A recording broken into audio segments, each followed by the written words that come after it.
You really think that Moses had a hard job to do? Being the editor of the Jewish press, it's as hard as Moses' job was. Just because we have 6,500 Jews, 6,500 Jews can make noise as 600,000 people that live in China. I don't envy you. But what an amazing blessing for our community to have a Jewish press. To have something that comes every week, sometimes Thursday, sometimes Friday, sometimes you were lucky Shabbat. You finish all your reading and it comes on Shabbat.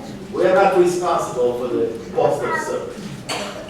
But to be able to have a newspaper of our own, with some of the stories, some of the joy, the tragedies, the pictures, the articles from overseas, and articles that are here, it's such a blessing. And we take it for granted. We take it for granted. At least we have something to be angry at. It's beautiful. And so many blessings. Going through the names, going through the pictures, remembering the collection, the work that is put into this paper. And there's a lot more than just an editor. There are a lot of people, some of them sitting in this congregation, who read it carefully, watch every letter, every comma. So it is wonderful to invite Anette, Vanderkamp, Wright to this bima.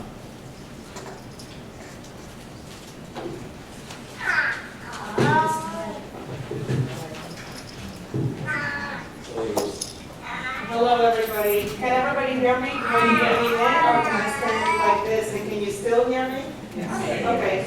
I have a tendency to start loud and then go softer and softer. I do it on the phone too. So if I get softer and softer, I'm going to count on Sally. I'm going to count on you waving your arms and telling me that. Okay. For those of you who don't know me, my name is Anette Wright, wife of Jeremy, or who's also known as Horton. Right there on the third row. Wait, Jeremy. With the tie. Well, I know. It's rare. Especially with Freddie. It's tie. Okay. When Wendy asked me to come and speak to you tonight, first of all, it was months and months and months ago, so it was very easy to say yes.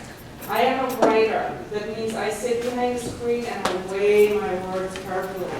I get to rewrite and I get to sleep on it and look at it again until it is exactly right. And then I have some wonderful people who actually look at my words and tell me what I did wrong and what I need to do better. So I have all these chances to look at it again and again.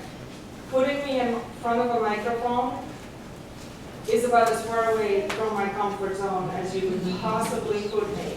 And part of the speech tonight that I'm going to give, please give me a minute, because 6 minutes, I'm going to explain to you why this speaking in public is so uncomfortable for me. Transitions, when I think of transitions, the most obvious one for me is moving from Holland to America. But with that transition, and we've talked a lot about immigration these past few years in this country, it's a big national discussion, the legality of it, the feelings behind it, the people, what they go through. The one part that I think very few people ever think about when they think about immigrants is the language. The fact that the moment you step off that plane and you make that decision to come here or any other country for that matter, what you leave behind is your native tongue. From that moment on, you have to speak, as an immigrant, you're speaking a foreign language 24/7. Unless you're on the phone with your mother, but that's a whole separate topic. It's a lot more difficult than people realize because the opportunities to say things wrong are enormous. Speaking a foreign language 24/7, it's like quicksand. One wrong step and you're in it up to your neck. I try to make compliments to people, it comes off as an insult. My jokes aren't funny, they fall flat. I make jokes all the time to my staff and they look at me like I'm crazy. I think it was funny in my head. Language is so much more than the sum of its parts. It's not just the literal meaning of the word. It's how you put them together. Context is everything. And it's something that we rarely talk about. Picking the wrong word in any situation is incredibly easy. When I was writing my speech was last night, okay. About 10 o'clock, wouldn't you say, Jeremy? My husband's best friend was actually at our house and he said, oh, come on, 6 minutes? How badly can you screw up in 6 minutes? I said, oh. Well, you know.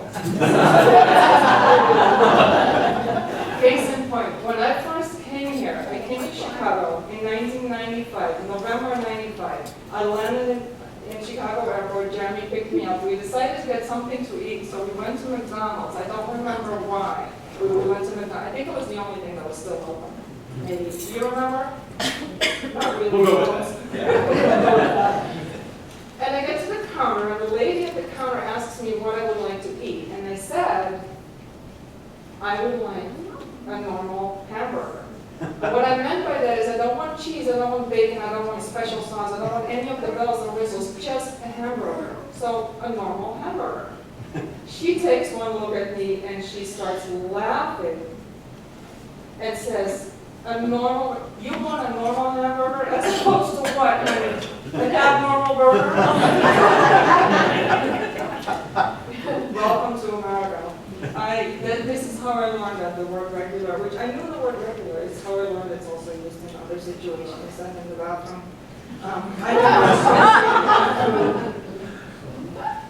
I also learned within the first couple of weeks, and I don't know, Jeremy, if you remember this. I come out of the store, and this nice old man holds the door for me, and I say, thank you, and I expect to hear you're welcome. Instead, I hear, you betcha. One word, you betcha. And I look at Jeremy and what did you just say? The colloquialisms, the little expressions, the way people put words together, language, the fact that I learned pretty good English, I thought, over in Europe, and then figured out upon coming here that I did not know what a single thing in the kitchen was called. And I still do this to my children. Hand me that round thing over there. I put the right stuff. And they say, you mean the baster? Yes. So, I've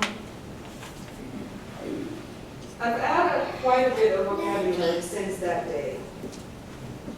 And yet, I cannot help but think that even though I write to you all every single week, you're only getting a part of me. You're getting a big part of me, but it's never going to be all of me. I am funnier in Dutch. I'm smarter. I don't mispronounce anything ever. I don't ever have to say, now what is that called? What is that again? Never, never, ever. In English, I always will keep my accent. I always have to think, how did that come out? I always run into situations, and not often enough to keep me very aware of it all the time. Just at the moment that I start to think, I'm good, I'm okay, I will say something to somebody and I will get an angry email saying, what did you mean by that? But it was a compliment. So, it's just something that you don't think about very often. Language comes with memories. And I know we're going to be talking a lot about memories. And I have one for you.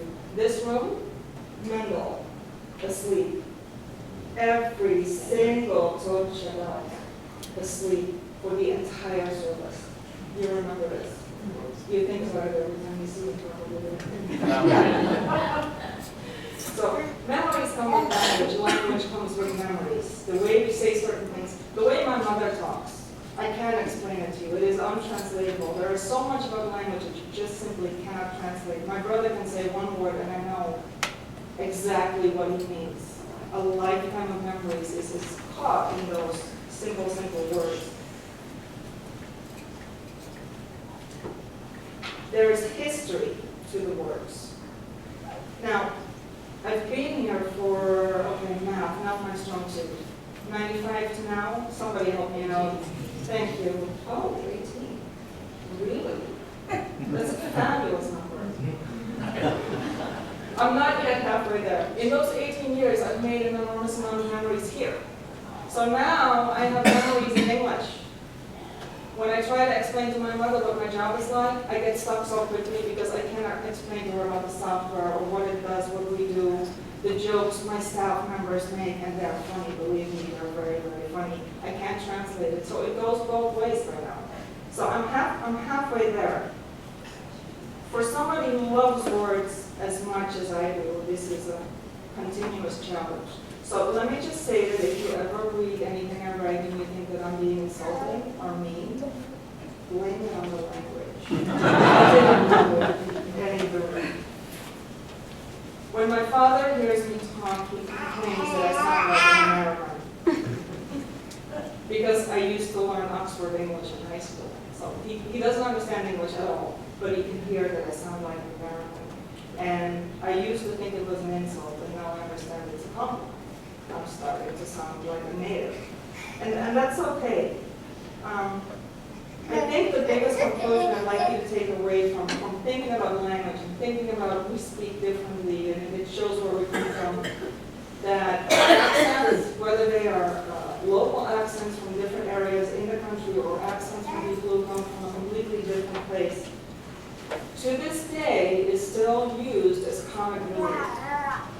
In TV shows, in movies, pay attention this week when you watch something on TV. Accents are still used as somewhat of a joke. But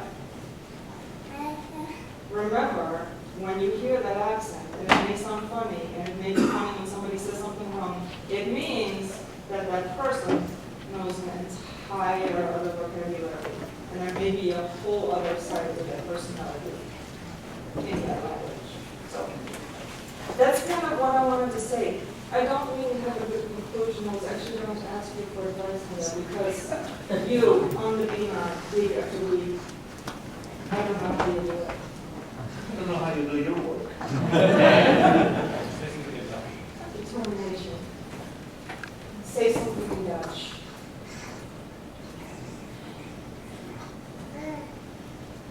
Het is een absoluut privilege om hier elke week te zijn.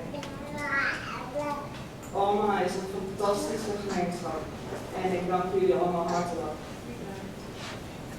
Anybody want to